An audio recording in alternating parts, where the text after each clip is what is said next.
Anong ganap sa mundo ng showbiz? Gaslighting, palusot, biglang bawi, lahat na raw ginawa ni Josh Mojica matapos madawit sa bilyonaryo issue. Noong August 18, nirepost ni Josh sa kanyang Facebook ang post ng isang fan account na may caption na 21 years old bilyonaryo na, ikaw? At syempre, nag-viral agad.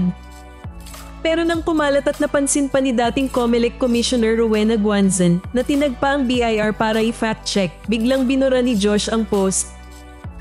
Sa reaction video niya noong August 23, dumipensa si Josh at sinabing, hindi raw niya kailanman claim na bilyonaryo na siya. Shinare lang daw niya ang post dahil pangarap niya maging billionaire someday. May mga fake news daw laban sa kanya, pati raw mga sikat na personalidad ay nagpapakalat nito. Pero ayon sa mga netizen, teka lang, hindi ba siya mismo ang nag-share ng fake news na sinasabi niyang fake news? Sunod-sunod ang mga banat online. Fake news pero ikaw nag-share? Ano to, multo ang nag-click. Ang yabang, tapos tiklop nung tinagang BIR. Gaslighting 101, pinalusot pa yung sariling kalokohan.